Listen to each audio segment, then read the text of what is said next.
Big Buck Registry's Deer Hunting Podcast, episode number 161. Jim Kinsey, cameraman Jimmy, making music, filming, and hunting the big sky country. Please support our sponsors as they make this show possible. Today's show is sponsored by Morse's Sporting Goods.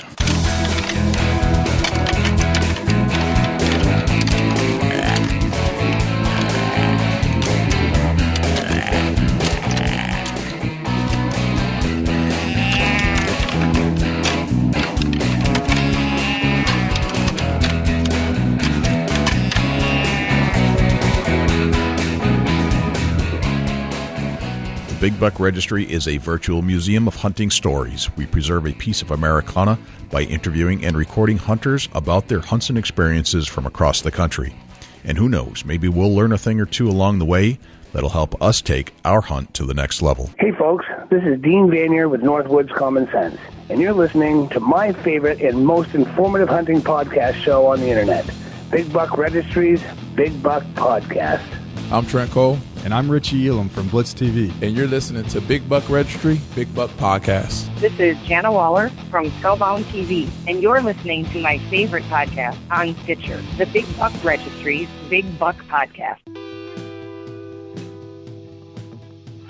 Hey everybody, it's Dusty Phillips, your co-host of the Big Buck Registry Deer Hunting Podcast. Hey, I want to thank everybody for hitting the play button. And wherever you're listening at, we hope you enjoy the show. And I'm joined here with the host, Jay Scott. Jay, what's happening in New Hampshire, brother? The dew point's right around 70 degrees, and I've shut off all the fans in the studio just to make sure I have better sound quality and I don't have to spend hours in the editing room trying to get that dull, low-grade fan sound out of the show. So I'm like, I got sweat like pouring down the side of my face while we do this recording. Yeah, no kidding, man. It's definitely... It's hot here in Ohio, too. I mean, it's just miserable hot. You go outside, and I was feeding the calves, and, man, I was just come out of the barn, I was soaking wet. Yeah. It's that hot. It's not that hot, dry heat stuff. It's the high dew point, that 70-degree dew point and what dew point is, as you probably know, is when water collects and starts to pool up on your skin. That's basically what it is. So it's just like sticky, miserable. I work outdoors for my full-time job daily, and man, it's just been rough. It's been a tough week of work, and I gotta say that getting back from Florida this week on a little mini vacation was nice, but man, this heat here in Ohio can go on away. Yeah, I'm getting rid of this stuff, and I think it's gonna move out probably next week. But this is the stuff I hate, and I'm so glad it doesn't happen during deer season. That's probably part of the reason I like deer season, because high heat and high dew points and high humidity don't go well with me. Like, it's just not my thing. I don't think it goes well with a lot of hunters. That's right. I think that could be a factual statement for a lot of hunters. I like the cool, cold, crispness, dry. That's my thing, and so I couldn't hunt if it was like this all year round. Just wouldn't work out. Yeah, today on the podcast, Jay, we're going to get into a little bit of talking about TV production and a little bit of music. We got a variety pack going on with Jim Kinsey, who's the producer of Skullbound TV. Right, and he's hunting those tall mountains out there out west, so where I don't think they ever get high dew points. So it's probably beautiful out there. I mean, it seems like a sportsman's paradise. Yeah, so, big sky country out in Montana. Yes, sir, exactly. And we're going to speak with Jim. And if you don't know who Jim is the partner of Jana Waller, and together they do the Skullbound TV, as you just mentioned. We love talking to Jana. She's been a guest on our show twice, and each and every time we can't say enough about Jana. She's just a great person, and yeah, she's always got a lot going on. Yes. Helping others, man. That speaks volume in our eyes. Yes. Well, after talking to Jim, I realized that they might be the perfect couple. Like, they're both like super high quality individuals, talented, great hunters, great liaisons for the hunting community. They're good spokespeople and representatives for everything we believe in. Yeah, for sure. And, and something that a lot of hunters are the same and see eye to eye with, and that they give back, and that's something that, like I said, it speaks volumes to us, that when you can, go out with veterans and hunt and do things of that nature. They're just, both of them are always involved with some kind of organization They're taking out wounded veterans, and man, I tell you, they're just doing a lot for others, not just being selfish about what they got going on. Yeah, they're givers.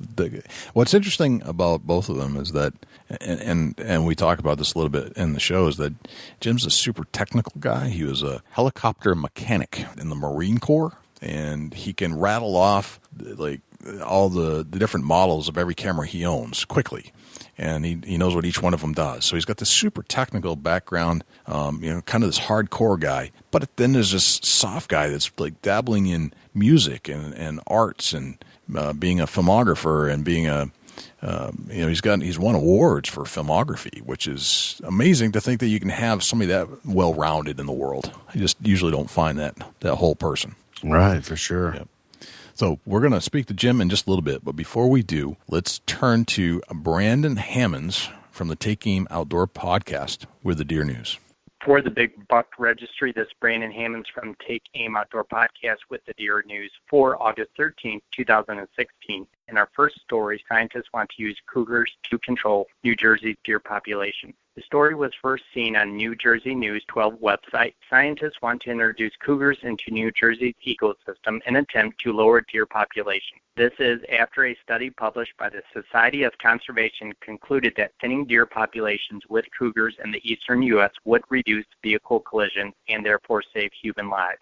Other experts feel that this could do more harm than good and create a dangerous situation. That means that cougars are going to have to move in where deer are, which is suburbia, says Tidor Whitman of the Cora Hartshorn Arboretum. I'm suspecting there are going to be some people not thrilled with the fact there is a 100-pound big cat living wild right in their backyard. Whitman says although cougars rarely attack humans, pets would be at risk considering the army of cougars that it would take to thin the deer herd enough to reduce automobile collisions. Unless you bring in literally thousands of cats and train them to eat only female deer, this is not going to work, he says. Bobcats and cougars once were widespread throughout New Jersey, according to the New Jersey Department of Environmental Protection. However, neither is on the endangered species list. Dana Bonet, a follower of the site, commented, saying, "Good luck with that. The answer to the overall population of deer is not more predatory species, which might well take a child as well as a deer, but more deer hunting."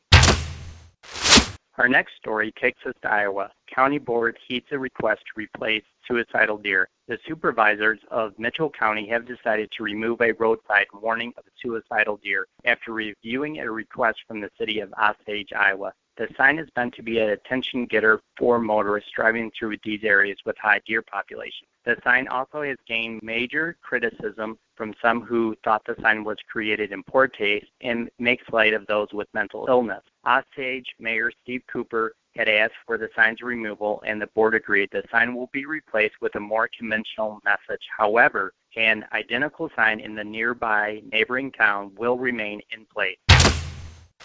Our next story, archers to cull deer again in Mount Lebanon. The story was first reported by Janice Crompton of the Pittsburgh Post-Gazette. The Mount Lebanon commissioners recently approved the continuation of a culling program in late 2015 and early 2016. An archery and sharpshooting hunt culled more than 200 white-tailed deer as part of the effort to reduce the population by 50% over the next 4 years. Despite the cull, however, reported deer vehicle collisions still on the rise. In the first half of 2016, 47 crashes were reported, a significant increase over the 18 reported during the same time last year. Commissioners grilled Police Chief Aaron Loft about the methods used to gather traffic data. We've maintained the same consistent program. We only listed confirmed vehicle-involved incidents, Chief Loft said. Others suggested that the increased awareness by drivers could have caused more reporting of deer-related collisions. After much debate, commissioners voted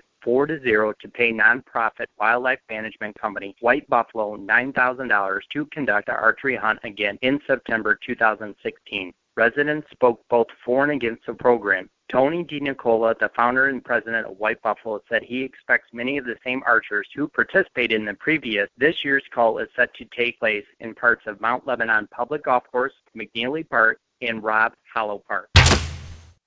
Our final story brings us back to Michigan again. Another lawsuit over Ann Arbor's deer call dismissed in the Court of Claims. The story was first reported by Ryan Stanton for the Ann Arbor News. A lawsuit brought against the Michigan Department of Natural Resources for permitting a deer call in Ann Arbor has been dismissed. Judge Mark Boonstra tossed out the suit filed earlier this year in Michigan Court of Claims. The lawsuit was filed on February 12th by Ann Arbor residents for public safety. This group claimed that the DNR exceeded its authority by permitting the city to hire sharpshooters to kill deer in Ann Arbor parks and nature areas. Boonstra stated that the Court of Claims lacked subject matter jurisdiction over the claims and dismissed the case. Judge Boonstra had also denied the plaintiff's request for a temporary restraining on February 18th while the first call was underway. City Attorney Stefan Postma received a copy of the order dismissing the case on Monday, August 8th. The DNR authorized a call permit pursuant to authority granted under state law. Boonstra wrote the permit included several conditions, including restrictions on authorized shooters, whom the city planned to retain to conduct a call, and that the city waive local ordinance on firearm use within the areas designated by the permit. Other lawsuits of similar content relative to this call efforts have also been dismissed. This concludes this week's Deer News. If you have any questions or have suggestions for topics, please email us at news@bigbuckregistry.com. For the Big Buck Registry, this is Brandon Hammonds from the Take Aim Outdoor Podcast with this week's Deer News. Thanks to Brandon Hammonds for the Deer News. Without further ado, here's Jim Kinsey. Jim Kinsey, welcome to the Big Buck Registry's Deer Hunting Podcast. What's happening, my friend? Just kicking it here in western Montana. What a great place to live and work from. It's like an outdoorsman's paradise. How do you even stand yourself? I wake up every day and I pinch myself and say I've got the best job on the planet. I wake up and can pick up a video camera and tell great stories and engage the audience. I love my job and I love where I live. I'm surrounded by mountains to the west, to the east, north, south. I mean, we're right in the heart of the Bitterroot Valley here, and I absolutely love it here. It's the big country. It's the wild country. Big sky country. Big sky country. Big sky, yeah. Right. It is. If you look around, I mean, we have a massive sky, and it makes good for some time lapses too. I didn't think about that, but yeah, as a filmographer, you would notice that kind of stuff. Yeah, always looking for that shot, always looking for, any kind of, the wildlife that we have in this area. We're so blessed to be able to film mule deer, like in my backyard. We have elk that come down here in the winter and, kind of hang out on the slope just behind the house here. And so, every day is just filled with adventure. You never know what you're going to see here. That's awesome. So you're in the middle of the big sky out there. Sportsman's paradise. And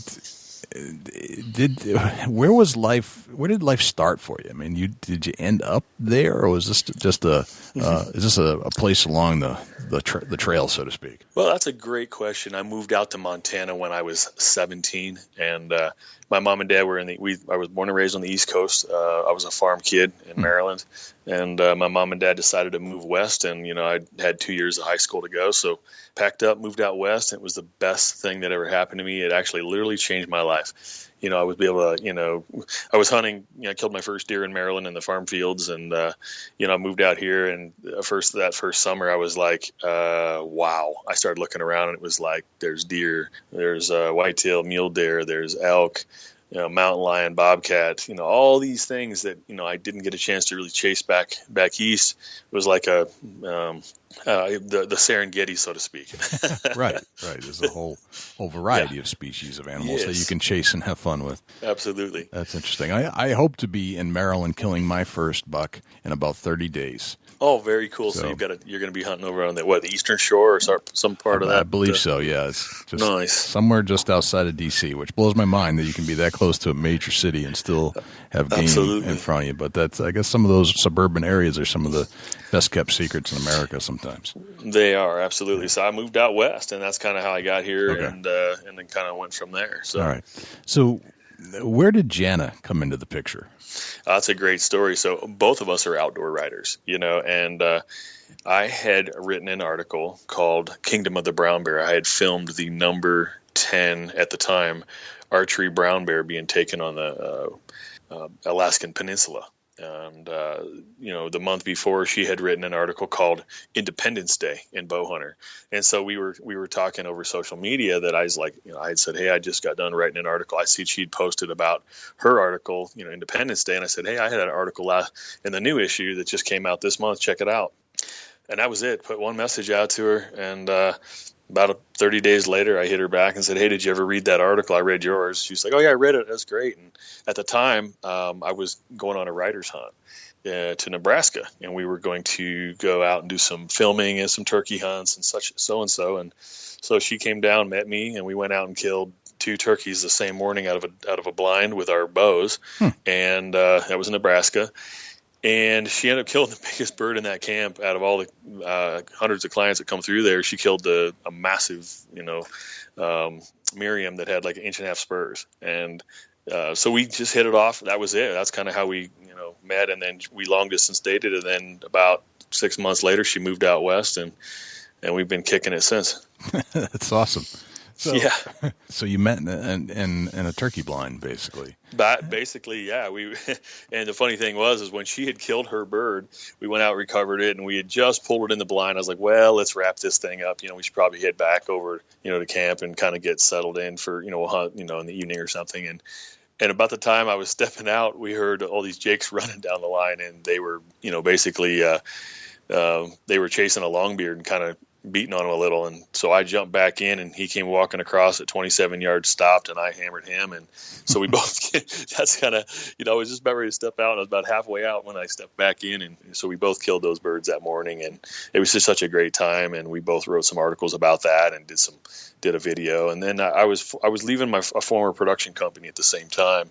And so right after that, when she did move out here, we decided, hey, let's think about, starting and building the show. And that's kind of how, it's a long story, but we did come up with the idea of, taking her passion for painting skulls, conservation, and kind of rolled it into, Skullbound TV, which is what, today. Yeah. Right. Gotcha. So it was like love at first kill. Pretty much. All right. Jana is a killer. She is a killer. She is a predator of the highest caliber. Absolutely, she is. Yeah. Yep. So you're a talented guy, Jim. You're I appreciate that. Filmographer. You're a musician, and you're a songwriter. So it sounds like you like to tell stories in a lot of different mediums. I do. Telling a story with a camera in hand, and you're picturing, basically painting a canvas.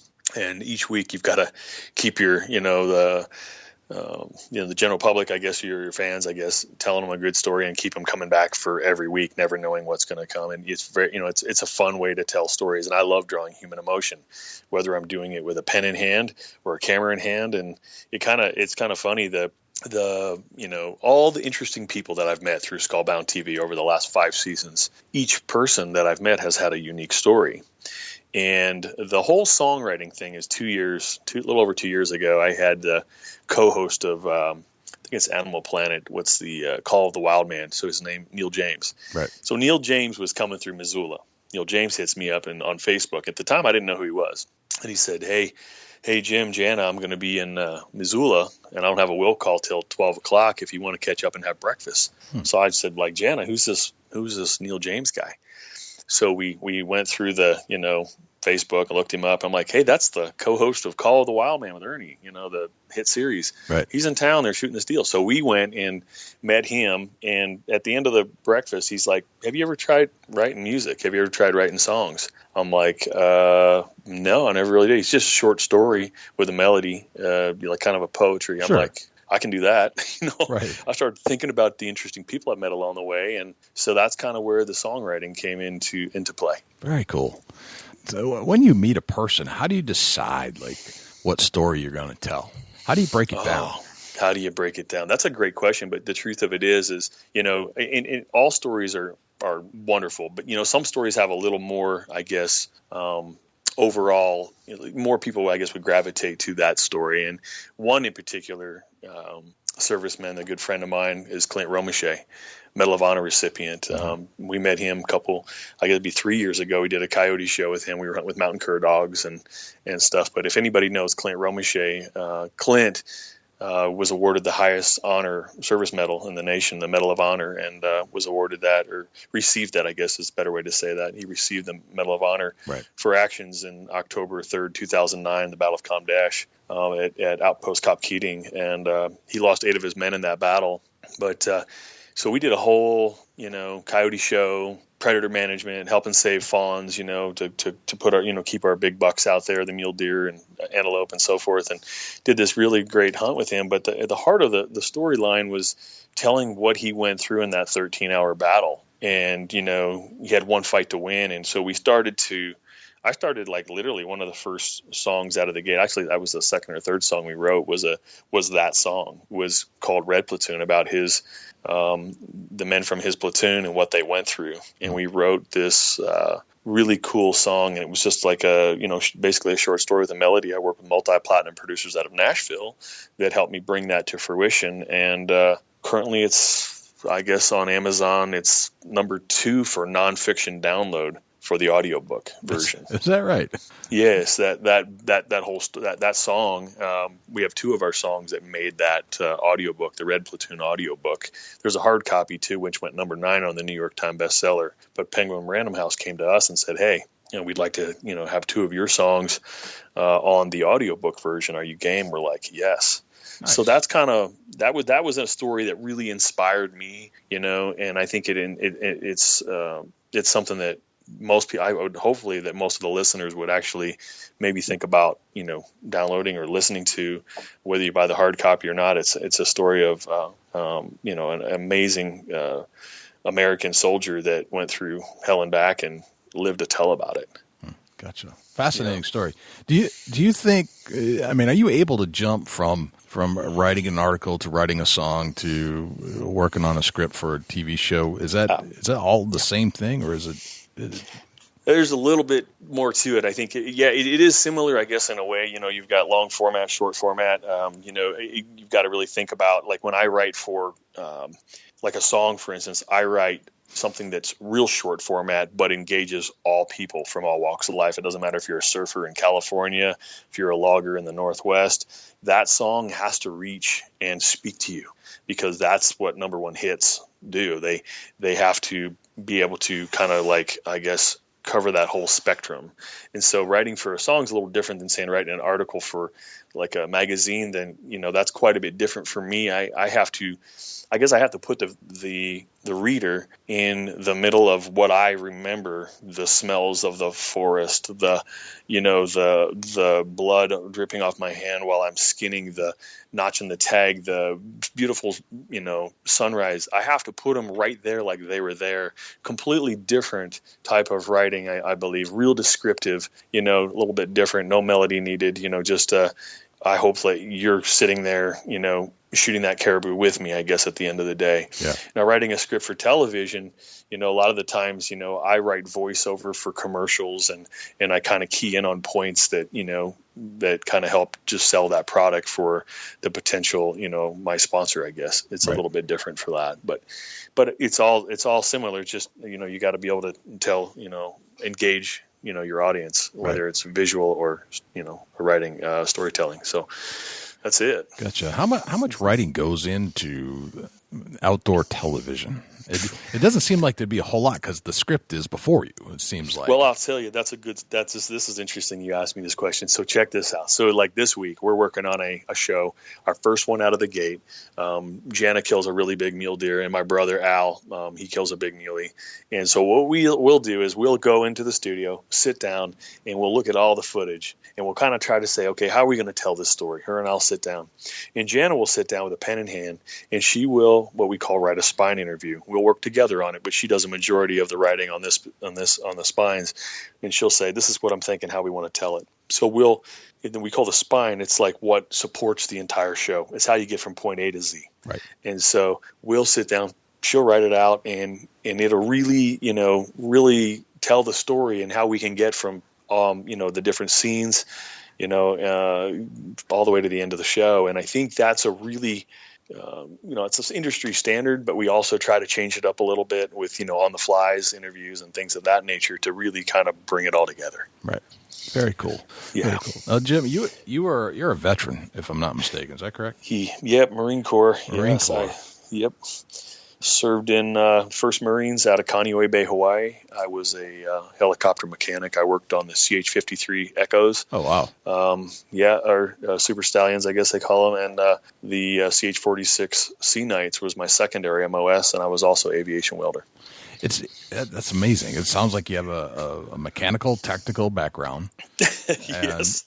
And you're a Marine, but yet yes. you kind of have this soft side too, where you have to tell a story that people can relate to, which is a human side of everything.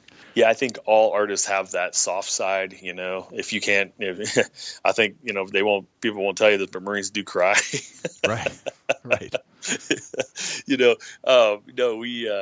I really enjoyed my time in the service. My grandfather was in the Army Air Corps before it was the Air Force. My uncle served in the Marine Corps in Vietnam. My brother was Army military police. I served in the Marines, and so I have a family history of working kind of in that whole the being in the service. And then my grandfather and my great-grandfather actually invented the first prosthesis, which is, the first mechanical arm, which is in the Smithsonian. And then my grandfather kind of got into aviation, and that's kind of where my whole play came in. He kind of helped invent transatlantic flight. So I come from a background of inventors / military personnel, and I kind of, although I like working mechanically on helicopters and I loved all that, it really wasn't something I wanted to dive into as a career, I guess. Right. Okay. Yeah. So it makes total sense to me now why Jana went to you to set up the Skype feed when we wanted to interview Jana. Yes. I actually, I'm mechanically inclined, but I'm also like anything to do with like electronic gadgetry or the latest gear for cameras or how to, RAIDs, hard drive, all that. That's me. I get it. So that's how my brain works. That makes sense. All right. Yes. So you seem like a pretty easygoing guy, though. Does anything ever get you revved up? Like anything get you angry? Anti-hunters, they just don't, I guess they get me revved up sometime, but I've got thick skin over the last, so many years that, I pretty much ban and block them off Facebook or Instagram or any of Twitter. I guess if I could, just tell the anti-hunting crowd, the people that don't understand that, hunters are animal lovers. We give back more to the environment and the habitat and herds and flocks than they would care to believe. And, so I guess, I always want to just come out, and say that, we love animals, we are here to manage them. We hunt them. It's not about the kill. It's about just getting out there and enjoying, being out in nature and camaraderie with your brothers and, bringing up your kids in the great outdoors. That's where it's at. I'm out videoing, so much of the time that I love time lapse. I love the sun going down. I love filming a big buck in velvet. I don't want to just kill that deer. I want to film them and check them out and share that with, my viewers.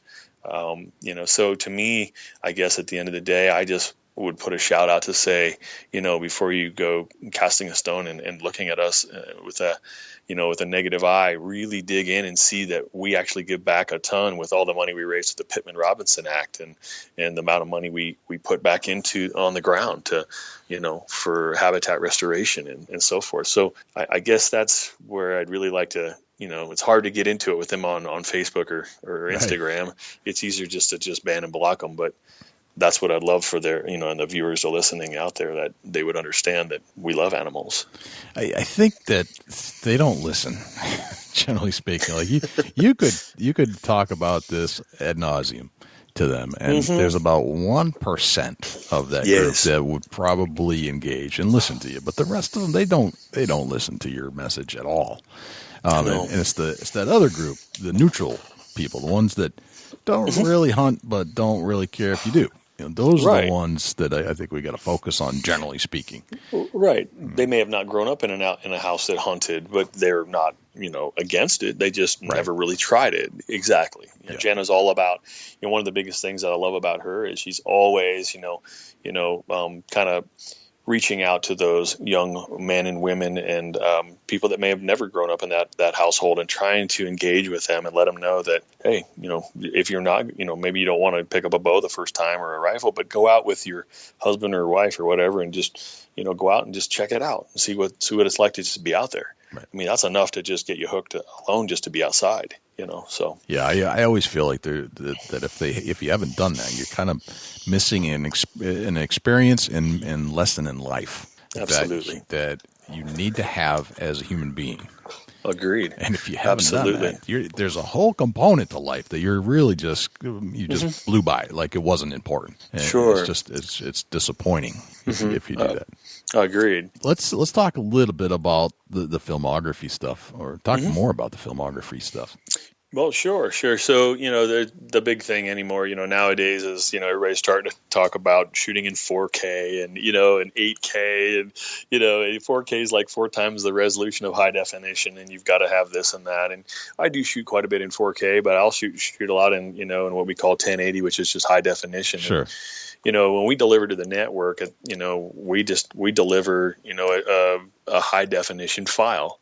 And, so everything we shoot is pretty much high def. We may scale down some 4K footage, but, at the end of the day, we're just storytellers. We want to get out there and basically tell the best story we can. And, Jana makes it I always call her the one hit wonder, because when we sit down and we do an interview, or if we're on the fly and she's, she improvises and comes up with some of the most amazing, quotes and things that I would have never thought of. I mean, let's put it this way. She makes me a way better producer than that I should be. It's her that, that the two of us working together as a team to really, put out a show every week that people, I think, enjoy to watch. And I feel blessed to be able to do that. And, over the last 5 years, we've had some of the most amazing hunts. One in particular that I'm talking about right now, I've been editing all week. We went on a hunt last year. So we went on 2 hunts, but I'll start with the first hunt, which was Jana and my brother Al. We hunted eastern Montana, and the very first show out of the gate for season 6 is this mule deer hunt we went on, and we spotted this really nice buck off in the distance about 1.5 miles away, and you could see his frame from 1.5 miles. And so we shot all the the stuff we needed to get to long lens stuff to get so you could see the buck, and then on the fly, Jana tells, hey, we got to make our way 1.5 miles to him, and filming along the way with GoPros to get some kind of like rugged looking real life reality like style shots to get us to the buck. And we get up on this deer. He's I think we get 275 yards from him, and he's, unbeknownst to him, we make our way through the coulees and we creep over the edge, and there he is, and he's kind of feeding, not really paying attention. He has 3 does. It's the rut, it's perfect. So Jana's toting the 26 Nosler, which is, their quote is flat out, lights out. It's running 100, right. 142 grain, long range AccuBond, and it hits hard, like Thor's hammer. And so, once everything was dialed in, everything was set up, it's just point on, just hold on the deer, it's flat out to 415 yards. So, she holds right on the buck, and, it's unbelievable. And I always say women are better shots than men. They just kind of think everything through. They stay calm. It's a proven fact. You can look into it. I'm not going to say all men, because people be like, what's up? But the truth is, overall, I think women seem to be a better shot, especially in a situation like this. And man, she dropped the hammer on this deer, and he just folded in his tracks and never moved. The does bounced up, looked around like, what's up, and went off. And of course, we started to just celebrate, and how incredible of a, first morning out, being able to, shoot a 164-inch, 26-inch wide 5x5 mule deer. Beautiful buck, and so then we tag the deer, we debone him, cape them for the mount, and put it in 2 CF13s from Tenzing. They're like the carbon fiber packs that basically go in and you can come out with a really crazy load. And then my brother packed out a bunch of debone meat, and I had my camera and everything. We packed that back out. We get to the truck, it's like noon. My brother's got a tag. So he's like, we dump everything in the cooler, and then we dive back off into the Badlands, and we jump in about 4 miles, and boom, he spots this great big buck in his bed. Well, this buck's 650 yards away, kind of facing us. The wind's kind of good for us, but there's a lot of eyes kind of looking our way, and we're like, okay, we got to go back down this ridge, and we're losing daylight. We only got about an hour and a half to make a play on this deer, and so we move around, cut back down this ridge. About 40 minutes later, we're sitting 100 yards, not even that, 60 yards from this thing. Wow. Off the bipod, waiting for him to get out of his bed. So we're waiting and waiting, and this is a thick buck. Like, he goes straight up, 5x5, just heavy, mule deer. Yeah. And so I'm like, I've got, I have to ease up with the camera. I mean, when you're filming and you have a camera in your hand, throw everything out that as a deer hunter, because now you've got to be so careful, so cautious. Your tripod head, when you're leveling, it might squeak. I mean, so many things can go wrong, and I was able to, just without getting right up behind him, I kind of just elevated my camera, leveled it out quietly, and I zoom in, and it's beautiful. I'm right over his shoulder. Here's this 170-inch mule deer staring at us. He knows something's up, but wind's good. Right. And so we start throwing a few coyote calls, yip, yip, yip. And he stands up, and my brother hits him with a 340 Weatherby, and it was lights out. Nice. It was a beautiful, beautiful buck. We went down and celebrated, and we deboned him, tagged him, and we walked out, and we did 12.6 miles that day, killed 2 bucks, 26,000 and change steps. Yeah, it was one of those days. Yeah, so, that's a good day. Yes, it's pretty hardcore too. It's tough. I mean, there's no roads there. It's just, you go in, and wherever you shoot that animal, you've got to be able to come out with them. And so it's tough. It's a tough hunt.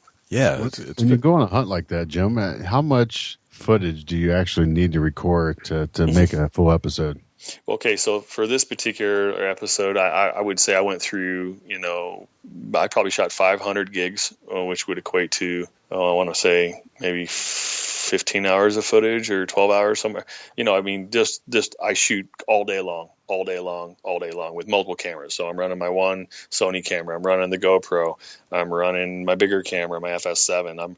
I'm running multiple cameras, so I've got a heavy pack already, because I've got to be able to film all the different scenes we need. And then when I come out, I'm packing part of a deer, my cameras, and the tripod. So, my day is long. I mean, it's on that particular day, it was, I would say, we got a lot done in one day, but, normally it doesn't go down like that. Normally I'm there for a couple, 3-4 days, or, to film, maybe an episode or maybe even a week, depending on what we're filming. That day I was rolling all day long. Pretty much everything we were doing, I just rolled and just changed out batteries.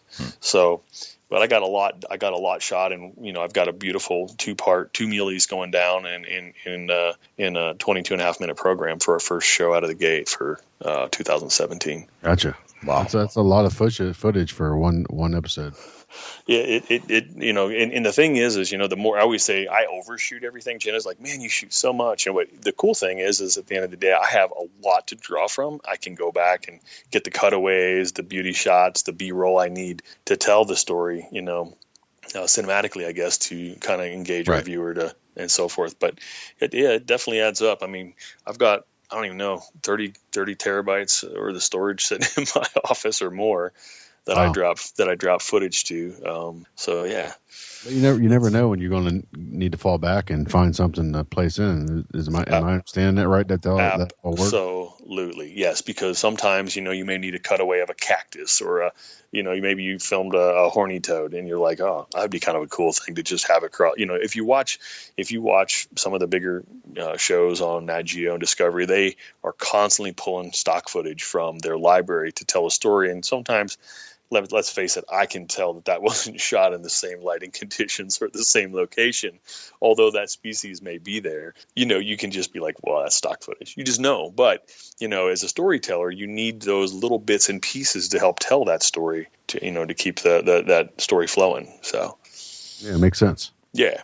So it's always my word to the wise is always overshoot it. That way you have more to work with than you having to like scrape by and like have a show that may not be as strong suited as it could be. Yeah, it makes sense if you want to do your best work and. You want every single Crayola crayon you can get. You don't want the 8-pack. Oh, you don't want totally. the 24. You want the 128 or the 240 pack. Absolutely. Crayola's to pick from to make this thing right. That's exactly what I'm. That's a great analogy. That's what I was trying to get at. Right. I wish I just didn't think of the Crayolas. That's why they gave you crayons in that's right. elementary school. So, Absolutely. So you could totally. be a filmmaker later in life. That's exactly totally. what it was. So what's the biggest challenge that you face when you're out there? It seems like you kind of sit back and you see the final cut and all the footage, and it all looks like a well polished piece. Mm-hmm. But there's got to be some things that go wrong out there. Absolutely. I can tell you I was on a mountain lion hunt, and we were in wolf country, and so we had a big mountain lion tree, and I had a tag, and one of the houndsmen, he had a tag. It was in his area, so he was going to, shoot the lion if we got to it. So we got to this really steepy, super steep canyon that dropped off about probably about 1,500 vertical, like super steep, and it was snowy.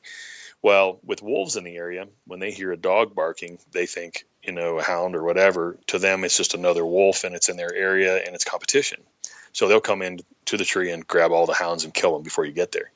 So I'm standing on the edge of this cliff face, and these guys are like, well, we'll drive back around 10 miles and meet you at the bottom. We'll hike up. Can you drop off here? I'm like, yeah, I guess, and I'm thinking, oh my gosh, the wolves are going to come and get your dogs, and I've got to get down to this tree. And so I took off with the tripod, slung over my shoulder with my big camera. I think I had an EX3 at the time, Sony EX3. And so I go bombing down, kind of, how you do the side hill shuffle. And you kind of change to the left side of your boot and then your right side of your boot. And I'm making hay to get down here, and I'm dropping off this super steep slope, and my feet go out from underneath me, and boom, out the viewfinder gets busted off. I fall flat out hard, and my microphone goes flying, and I'm sitting here going, wow, did I just do that?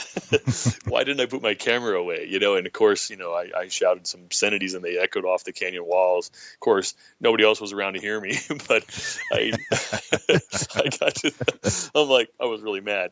And so I collected myself. I grabbed all the parts of my camera, and I luckily had a second camera in my pack. Normally, and I always carry, I try to have a GoPro and a main camera, but this time I had an SLR. I think it was a Canon 5D Mark II with a 1:300 Sigma lens or whatever it was. And I was able to, I get down there, and they're like, where, Jana and this other guy had come up, the houndsman come up the trail, and he's like, where's your big camera? What happened? I'm like, well, let's just put it this way. It's in my pack, and I have to use the second camera. They're like, oh, did you fall? I'm like, yes. And $1,500 worth of damage. So, at the end of the day, it cost me, $1,500 out of my pocket, but I had a secondary camera. So equipment failure, I think, is to answer your question, Jay, is $1,500 in damage, to a camera. It may not seem like a lot, but, as a producer for television, we don't make a ton of money. We are always constantly upgrading our equipment, trying to stay ahead of the competition, trying to tell good stories with the latest or whatever. And I think equipment failure is one of the things. Wireless mics go out all the time. Right. They might go out while you're in the middle of a dialogue, a critical piece of dialogue that you can't repeat because someone may be crying and telling their story of how they killed their first buck or whatever. And you're like, hey, could you say that again? My battery went out. You know what I mean? So equipment failure, I think, is one of the number one things, that happens when we're out filming. It seems to me that you're more, not that you're not in the elements when you're out on the East Coast and the Midwest, but it seems more like perhaps more tree stand hunting isn't going to be exposed to elements. Like you can kind of take care of that. You can kind of take care of your equipment a little better when you're not moving around. But when you're out where you guys are, you're constantly exposed to the elements: dirt, wind, snow, rain. It can cost you your life. Literally, when you deal with, hypothermia kills hunters every year. Right. Not being layered up right, and it kills a lot of camera equipment, rain, wind, fine sand, things like that, dust, those are camera killers. Right. How do you protect against that? Or do you even have a strategy, or you just Yes, just figure I do. Things are going to get beat up and destroyed, and you just have to be able to buy the next one? Pretty much, you have to be ready to know at any time when you think everything's going perfect, that you're probably going to hurt your camera somehow.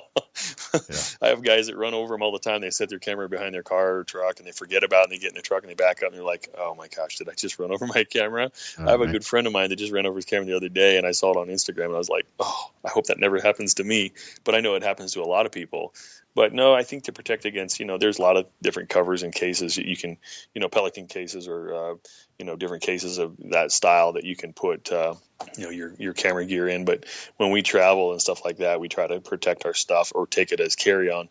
I think, plus we travel so much when we film, but when we're up against the elements like in Montana, Idaho, Wyoming, wherever, a lot of times we've got, believe it or not, there's something I carry outside of a thing that protects my. It's like basically a camera. I guess like a sleeve that kind of covers up your camera and keeps it, from the elements. What I usually do is I take like a trash bag with me, and I always have like a trash bag with me, whether a little black trash bag. And when it starts to like downpour, like I've been in the Alaskan Peninsula, and it dropped a couple inches in 2 hours. I always had that with me, and it saved my camera gear. I can't even tell you how many times. So just a basic trash bag. Just a basic trash bag. Household trash bag. That's it. Just throw it right over your camera, and it doesn't matter. It's keeping it nice and dry. Right. Yeah. So, makes sense. It works. It's cheap too. It's cheap cheap protection. Exactly. That's very cool. Yep. So where you're hunting, does scent matter as much as it does in, like, if you're trying to sit in a tree stand for a whitetail? I play the wind out west a lot. Pretty much I live by the smoke bottle, little bottle, smoke in the bottle or whatever. Yeah. I live and die by that. Not to say that I don't try to, take every precaution I can to try to, stay scent free. But let's face it, when you're climbing a hill in the middle of the dark, let's say 4:30, 5 o'clock in the morning, you're hiking up to your elk spot and you've got to climb 2,000 vertical feet, you're going to sweat. Yep. And when you get there, you've got to peel off layers and then start hunting because the bull's bugling below you. You've just got to, we play the wind a lot. Now, I do have a self-climber that I've taken into areas, for water holes and things of that nature. And, they're not so far off the beaten path that I'm going to sweat so bad going in. So I'll just get to there, to do the self-climber, and still try to get where I place that usually is on a prevailing wind, and it usually is downwind of the water hole. I try to get it to where, I think the elk are going to be coming from, and they may not, and I'm high enough up that they may not smell me. I did I think it was like 3-4 years ago, I had a self-climber that I set up on a water hole, and I had a great big 7x6 bull coming in around 8 o'clock in the morning. I'm like, it was a done deal. It's walking down the whole 18 yards. Then suddenly the cow turned off and went up the hill behind me.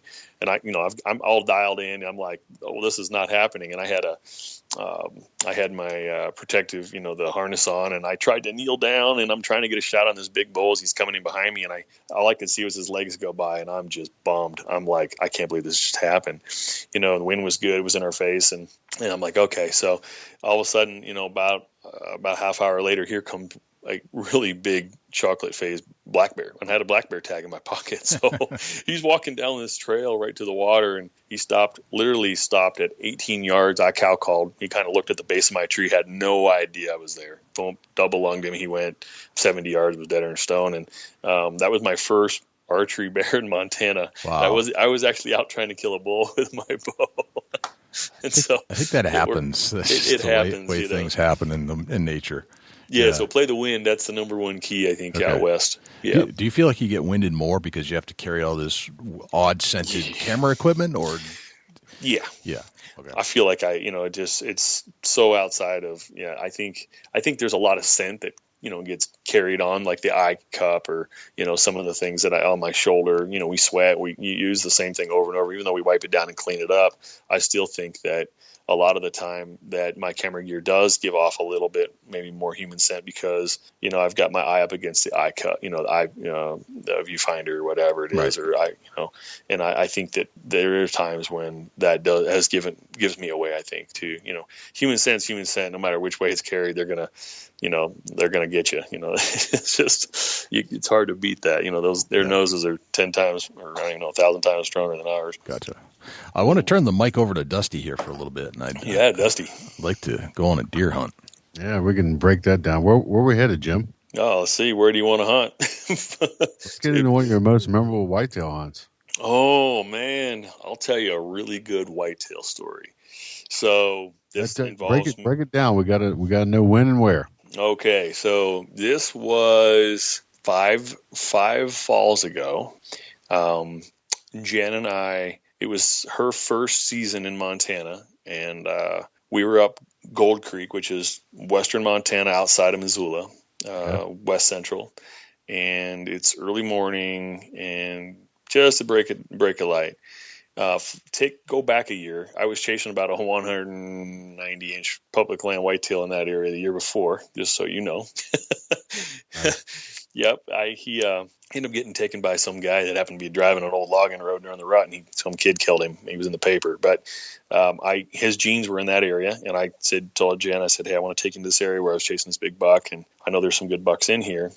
So we go hiking into this. It's imagine giant logging roads and trail, open clear cuts, and then timber stands, and you've got Doug fir, lodgepole, larch, a lot of buckbrush and things of that nature. And so it's early morning, and we hiked across this creek, and we headed up the mountain, and it was starting to break light, and I saw some does. I'm like, hey, there's 8 does right there. There's got to be a buck here close by.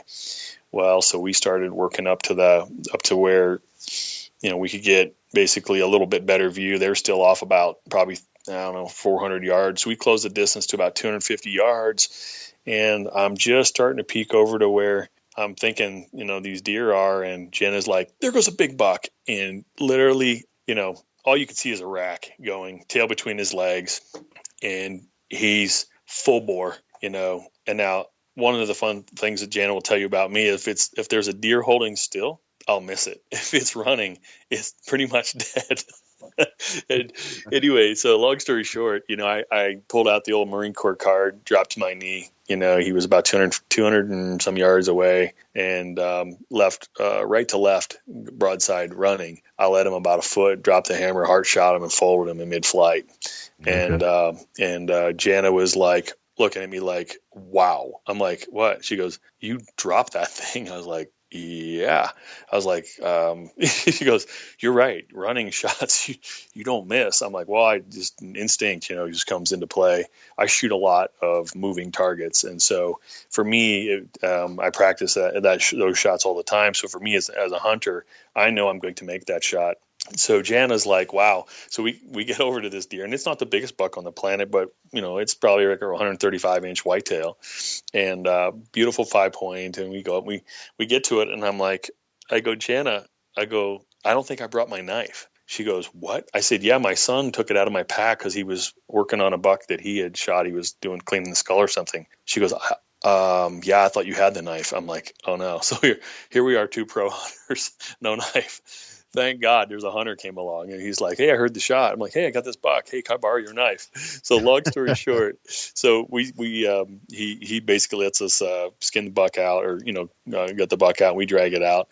And so we're tired. We drug it a long ways, about a mile and change to where our truck was. And so we're on our way out, and I remember Jana's like, well, I know we're beating everything, but let's just take one more, we'll just glass this one more ridge. So we go out on this little logging road point. We start glassing around, and I'm looking across this massive canyon, and up behind us, she's like spots like the Hartford buck. I mean, it's like up on the point, looking at us, like all, perfect, like right out of the movie or whatever.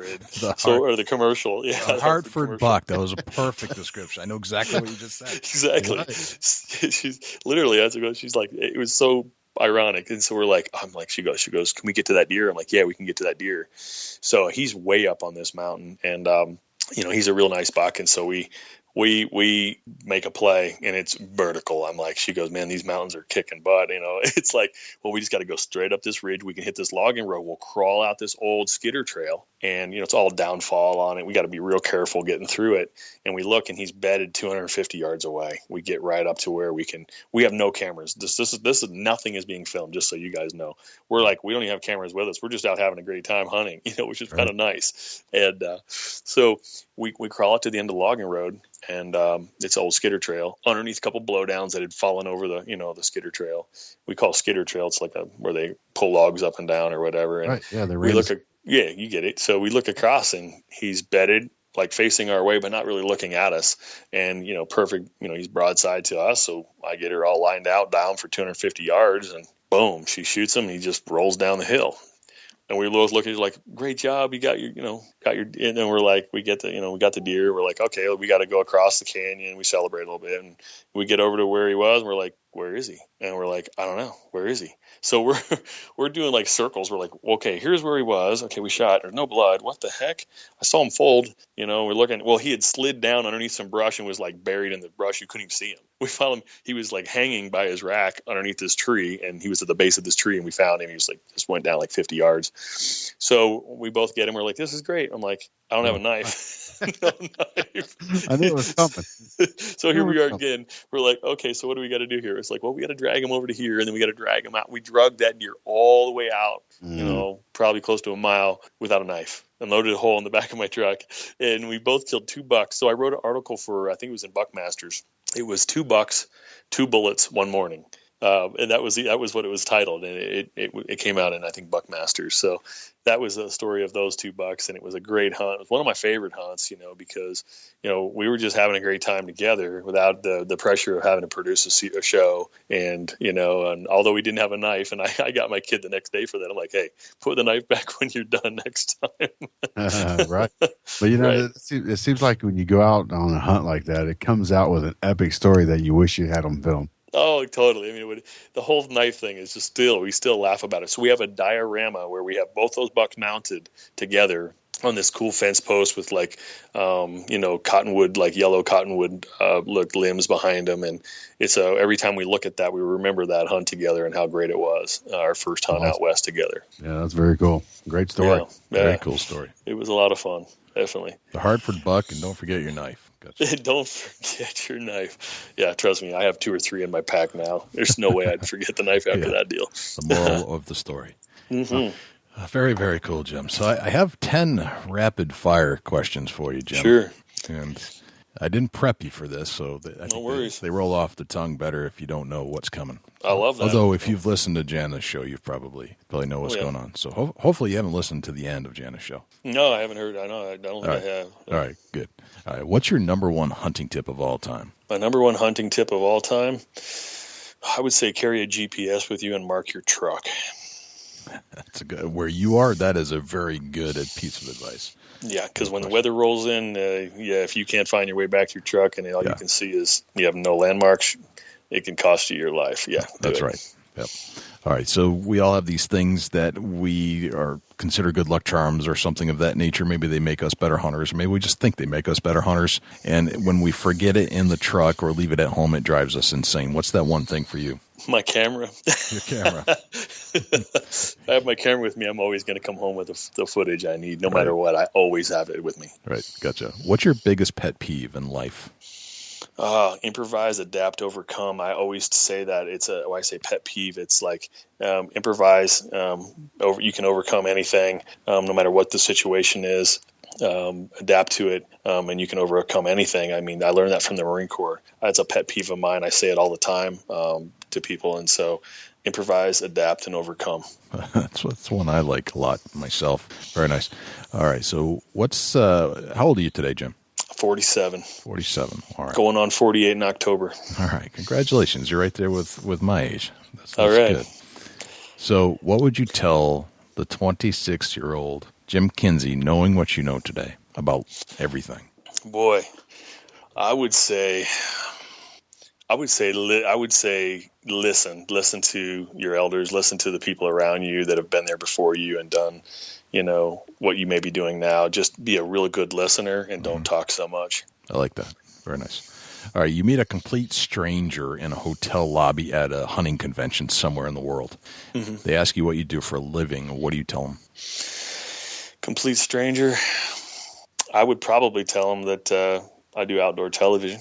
Okay. But I wouldn't try to carry on too long of a conversation. Walk away as soon as you possibly can. Exactly. That's great. All right, what'd you have for breakfast this morning?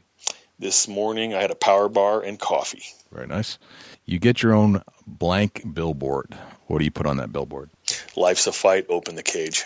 All right. If I say the word successful to you, who's the first person that pops into your head and why? That's a great question. Oh, this one kind of stumps me in a way because there's so many people I want to say successful. Right. Really, I would say Jana's super successful. She's gone so far beyond anybody that I know or have ever been, around in such a short amount of time that her success, has really helped lead to our success. But she's definitely probably the most successful person I know. Very nice. What is a day in the life of Jim Kinsey look like? Oh, day in the life of Jim Kinsey. Wake up around during show season or well, let's do off season. Like what do you do when you're relaxing? Off season? Well, I'll tell you today I slept until 8 o'clock, which is very rare. Okay. I slept until 8 today, got up, had a cup of coffee, answer a bunch of emails, work on contracts for season 6 of Skullbound TV, start editing for season 6. I take a lot of phone calls all day long with my producers in Nashville. I've got a lifestyle brand company, so I'm talking about that a lot, with the new fulfillment center and trying to get all those things going while I'm doing my day job, which is Skullbound. Okay. And let's say you're in the middle of the season, you're actually hunting. What's a deer hunting day in the life look like?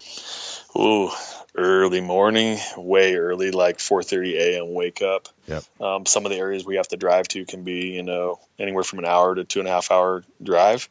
Get there at the crack of dawn, start putting the optics vortexes to hitting the landscape and starting to try, basically during November, trying to find big whiteys or muleys on the move and how to cut them off, shore up that distance, and make an ethical shot on them. Gotcha. All right. And that concludes the 10 rapid fire questions. Well done, Jim. I appreciate you guys having me on the Big Buck Registry. It's been awesome. We're psyched to have you. Before we let you go, can you fill us in on where we can find on social media, iTunes, whatever it is, all the different places that you're involved, whether it be the TV show, writing, or songwriting or music? Yeah, so our show is skullboundtv.com. That'll fill you in on our latest information about our show, when we air, what we do, our sponsors and so forth that help us bring that to the TV every week during quarter 1 and 2. And then I've got openthecagegear.com, which is a lifestyle brand that I started here about 2 years ago. And on there you'll also find our record, a little bit more about our record label. And iTunes, you can look up the Overcome album by Michael Connors. That's Connors. The album is Overcome, and we're on Pandora. We're on basically every music service on the planet carries, has all of our songs on that album and some other singles I've done. I've done a couple of songs, The Legend about Chris Kyle and some other ones too. So you can find anything you want there. Just look me up on iTunes or Michael Connors on iTunes and look up the Overcome album. That's our big album that just dropped. Nice. Very nice. Well, it's been a pleasure, Jim. It's been just an honor to have you on the show, and I got to see a little bit of the behind the scenes of what happens on Skullbound, because it's we love talking to Jana too. We love talking to both of you guys. Yeah, Jay and Dusty, I appreciate both you guys so much for having me on today, and definitely looking forward to if you ever need us in the future, we're here. So we'd love to come again.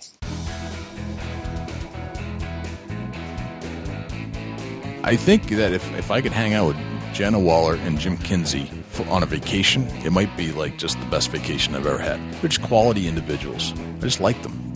Yeah, I couldn't agree more to that. They're just people that, real fortunate that we've talked to Jana face to face and we haven't met Jim, but man, I tell you, they're genuinely people that we see eye to eye with, Jay, and people that we could spend quite a bit of time with. I couldn't agree more. I love what they're doing for the world, and they have great talents and music and hunting. It's just amazing. Just absolutely amazing. It's a hard act to follow, Dusty, but do we have a Chubby Tines tip of the week? Yeah, we do, and the Chubby Tines tip of the week is sponsored by Morse's Sporting Goods. Firearms, used bows, used bows, located at 85 Kentucky Falls Road in Hillsborough, New Hampshire. Give Jim a call at 603-464-3444, morsessportinggoods.com. Sportsman.com. Your dollars go further in New Hampshire. There's no sales tax. Morse's Sporting Goods. Something that that's kind of near and dear to my heart that I try to do every year, and that's set up a youth hunt with a new and up and coming hunter that's maybe never killed their first white-tailed deer. Set that up early in the season and get that youth hunt set up. And to me, it's more important than my whole season is to have that opening morning a youth deer gun season lined out with somebody that's either never been to the woods or hasn't had the opportunity to kill an animal to put meat in the freezer with. And that's something that I focus on every year, and I try to do every year is take a youth hunter to the woods. And I set that up now, and then I'm set for when that day comes that I know that I'm going to stop my hunt for the year and focus on trying to get that young man or woman their first whitetail deer. It just holds a special place in my heart. Take a youth hunter out and try to kill their first deer. That's something I look forward to every single year now as well. It was a time when I wasn't thinking about that. I was thinking about just getting my own deer. But these days, it's pretty much all I think about. I try to get them out first, like you do, and then maybe I'll get lucky down the road. Yeah, just that it really does hold a special place in your heart once you do it once. If you haven't done it, take it in consideration and put the youth before you and focus on taking them. I try to take them to my best spot, and if they kill that giant, that's just an icing on the cake for me. Because man, it would just thrill me to death to have a youth hunter kill a monster white-tailed deer. Their first deer can be a butt buck, and in their eyes, it's a monster. Really, it's a real cool experience, and it's something that I can't tell you to go do it or force you to go do it. But once you've done it, it'll hold a special place in your life every year. Right, very much so, very, very much so. So, Dusty, where can we find you when you're not hanging out here talking to me on the microphone on the Big Buck Registry Deer Hunting Podcast? Facebook.com/Chubby Times Outdoors. You can shoot me an email, dusty@bigbuckregistry.com, or hit me up on Instagram @ChasingAntler. Jay, where can the people reach out to you when you're not on the mic? A couple places. You can always shoot me an email, jay@bigbuckregistry.com. You can always give us a call at 724-613-2825. And if you'd like to participate in the greater of the Big Buck Registry Deer Hunting Podcast, we have a tremendous Facebook page, and that's over at bigbuckregistry.com/Facebook. We've got some followers on Twitter and Instagram, and likewise, it's twitter.com/bigbuckregistry. Instagram, same thing. You can follow us now on iTunes, so if you're an iTunes user or an Apple user, give us a review. If you like the show, leave us a 5-star and subscribe to the show. You can also find us on iHeartRadio. That should be out any day now. It's been about 3 weeks, so we will be featured in iHeartRadio. Just another great app that you can get on just about every phone you have, so that you can take this show and go mobile and listen to it in your car or at the gym or wherever you'd like to listen to. Maybe you're commuting back and forth to work, whatever. It will be available to you in all kinds of places. We're on Stitcher, we're on Blueberry, we're on Libsyn, we're on pretty much every place podcasts are hanging out. That's where we are at. So I think that's pretty much a wrap, Dusty. That's a whole lot of big buck, Jay. It is. So I'm Jay Scott. And I'm Dusty Phillips. This is the Big Buck Registry's Deer Hunting Podcast, powered by USA Trail Cams. We'll see you next week. Can't wait.